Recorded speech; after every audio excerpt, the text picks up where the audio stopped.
पत्रकारिता और मुसलमानों पर हो रही जुल्म के ऊपर चाहे कोई बात करे या ना करे, लेकिन जिसे मीडिया बुलाया जाता है वो मोदी जी की गोदी में बैठा वो पत्तलकार मीडिया बन चुका है, जो ना मुद्दे पे बात करता है ना ही पत्रकारिता करता है। लेकिन उसके बावजूद अरब देश भारत में हो रही हर नाइंसाफी के खिलाफ बुलंद आवाजों में भारत की कमियों को उजागर कर रहा है। फिर चाहे मुसलमानों पे हो रहे हमले हो या एनडीटीवी से रिजाइन दे चुके पत्रकार रवीश कुमार के साथ पैसों को दिखाकर जिस तरीके से उन पर प्रेशर बनाया गया, उसकी सच्चाई को अल जजीरा, जो कि कतर के दोहा में जिसका हेडक्वार्टर है, उसने अपनी बात को रखा है। और उस बात को रखते हुए एक लंबी चौड़ी रिपोर्ट में रवीश कुमार के बारे में लिखते हुए उन्होंने साफ तो कर दिया है कि भारत में फ्री प्रेस को लेकर अब चौक हो गया है। और इस चौकिंग के लिए अगर कोई जिम्मेदार है तो इस देश की सरकार और बड़े बड़े उद्योगपति हैं, जो पैसों के दम पर दिखाकर सिर्फ और सिर्फ भारत में पत्रकारिता का गला घोटना चाहते हैं। लेकिन पैसों वालों के उस पैसे के दमदार ने किस तरीके से रवीश कुमार को निशाना बनाया, लेकिन रवीश कुमार भी पत्रकारिता के दम पर खड़े रहे।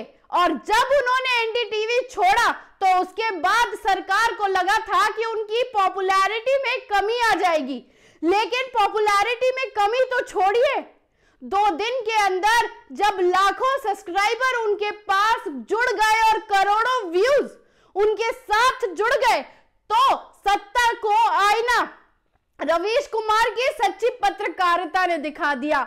और उसी पत्रकारिता के दम पर रवीश कुमार जब लोगों से जुड़कर जमीनी मुद्दे पर बात रख रहे हैं, तो अल जजीरा ने उनके ऊपर पूरा एक ओपिनियन छापा है और सत्ता को आईना दिखाते हुए गला घोटती पैसों वाली पत्रकारिता के ऊपर सवालिया निशान उठाया है।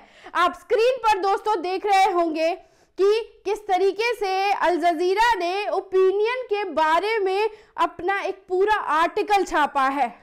और उस आर्टिकल की पहली लाइन, हेडलाइन ही इस तरीके से लिखी गई है जो तमाम लोगों के मुंह पे तमाचा है कि पैसा किस तरीके से फ्री प्रेस को गला घोटने पर तुला है भारत के अंदर। तो सबसे पहले मैं आपको बता दूं कि वो हेडलाइन क्या है। Big money is choking India's free press and it's democracy. यहां पर पहली ही लाइन में वो आईना दिखा दिया गया है जिसके बारे में ना तो सत्ता बातें करती है और मीडिया का तो क्या ही कहना। और उसी के साथ ये ओपिनियन लिखा है associate professor of international development studies at Roskilde university Somdeep Sen ने ये आर्टिकल लिखा है। और आर्टिकल में उन्होंने सामने सीधे तौर पर मोदी को क्रिटिसाइज करते हुए, रवीश कुमार को अंडरलाइन करते हुए पूरी बात जिस तरीके से निशाना बनाया गया रवीश कुमार को, वो थ्रेटन था इंडियन मीडिया के लिए, मुंह बंद कर लो वरना नौकरी चली जाएगी। लेकिन उसके बावजूद रवीश कुमार ने क्या किया दोस्तों, वो आपके सामने है।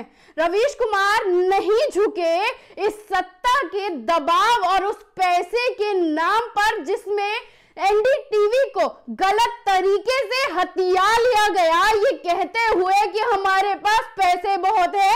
और आज का मीडिया पैसे के सामने जीभ हिलाता हुआ नजर आता है, लेकिन ये जीभ हिलाने की पत्रकारिता को रवीश कुमार ने लात मार के ये दिखा दिया कि देश में पत्रकारिता का नाम गला घोटना फ्री प्रेस का नहीं है। इस आर्टिकल में और क्या कहा गया है दोस्तों, मैं आपको बताती हूं। किस तरीके से इसमें कहा गया है कि जब पॉपुलर टेलीविजन जर्नलिस्ट ने एनडीटीवी से रिजाइन दिया तो कंट्री में प्राइवेट ब्रॉडकास्ट के ऊपर एक सवालिया निशान खड़ा हो गया। जब नवंबर में इंडिपेंडेंट जर्नलिस्ट मीडिया को वर्ल्ड सबसे बड़ी डेमोक्रेसी को लेकर एक सवालिया निशान खड़ा हो गया रवीश कुमार के इंसिडेंट पे कि भारत में फ्री प्रेस की जो आजादी है वो पूरी तरह से छिन चुकी है। इसी में उन्होंने पूरी तरीके से लिखा है कि पॉपुलर वॉइस रवीश कुमार ने जिस तरीके से सालों तक फेयरलेस जर्नलिज्म के दम पर अपनी एक ताकत बनाई थी, वो एनडीटीवी के छोड़ने के बाद भी उनकी पॉपुलैरिटी में कोई कमी नहीं आई है। सत्ता को लगा जरूर था कि वो रवीश कुमार को कंट्रोल करके भारत की पत्रकारिता का स्तर और पत्रकारिता को जब दमन कर देंगे, तब रवीश कुमार ने स्टैंड लेते हुए सत्ता को दिखा दिया कि तुम रखो एनडीटीवी, तुम रखो अपना पोस्ट, तुम रखो अपना टीवी, तुम रखो अपने पैसे, मैं आम जन की आवाज को बुलंद करता करता दुनिया छोड़ दूंगा, लेकिन मैं आपके सामने नतमस्तक नहीं होऊंगा। और जब उन्हें लगा कि सत्ता के हाथ से जाने के लिए जब रवीश कुमार की सत्ता एनडीटीवी से चली जाएगी तो रवीश कुमार टूट जाएंगे, बिखर जाएंगे और फिर जब कहीं नौकरी नहीं करेंगे तो हार कर हमारे सामने नतमस्तक होंगे। लेकिन रवीश कुमार की पॉपुलैरिटी में दोस्तों कोई कमी नहीं आई और उन्होंने पूरी तरीके से कम्युनल डिसऑर्डर को हिंदू मुसलमान करती हुई मीडिया को टारगेट करते हुए अल जजीरा ने सत्ता की मुखालफत करते हुए रवीश कुमार के साथ बनाए गए उस इंसिडेंट को प्राथमिकता से जगह देकर भारत की डेमोक्रेसी में फ्री जर्नलिज्म प्रेस के साथ जो किया जा रहा है उसकी बखिया उधेड़ दी है। जी हां, इसी के साथ ये पूरी तरीके से लिखा गया है कि गौतम अडानी ने जिस तरीके से शेयर होल्डर एनडीटीवी में होल्ड किए हैं उसको लेकर 2014 से लेकर अब तक अगर बात करें तो उसे मैनिपुलेशन करते करते करते करते पूरा एनडीटीवी हथिया लिया ताकि रवीश की मुखालफत करती हुई उस जबान पर लगाम लगाई जा सके। अडानी ने एनडीटीवी को जिस तरीके से उसकी ओनरशिप को लेकर गवर्नमेंट के साथ मिलकर सारी गलत चीजों को अंजाम दिया, उस अंजाम देती चैलेंजेस को समझते हुए मोदी गवर्नमेंट की रिफ्लेक्शन साफ तौर पर दिखी कि भारत में अब जर्नलिज्म इस पूरी दुनिया में किस तरीके से देखी जा रही है और उसकी ओनरशिप को जिस तरीके से हड़पा गया। उसके बाद फ्री स्पीच क्या भारत की सबसे बड़ी डेमोक्रेसी में बचेगी, ये सवालिया निशान खड़ा हो गया था। लेकिन इसके साथ हम आपको बता दें कि रवीश कुमार ने अल जजीरा से बात करते हुए कहा है, how can I channel brought by a corporation. उसी के साथ उन्होंने ये भी कहा कि success to be link to the contract granted by the government who criticized the government, it was clear I had to quit। जिस तरह से कोई चैनल जो कि कॉरपोरेशन हाउस सक्सेस पार्टी और लिंक को दिखाते हुए गवर्नमेंट की रजामंदी में खरीदा जा रहा है, उसके साथ में कैसे बना रह सकता था, इसलिए मैंने रिजाइन कर दिया। दोस्तों, कतर लगातार उन आवाजों को बुलंद करता हुआ नजर आ रहा है जिसकी चर्चा हम जैसे लोग तो करते हैं लेकिन मीडिया और तमाम लोग नहीं करते। और उन भक्तों की बात तो क्या ही करना जो 2-2 रुपए में बिककर सिर्फ और सिर्फ टारगेट कर सुबह और आंख बंद करके सिर्फ और सिर्फ ट्रोल करके अपना घर चला रहे हैं।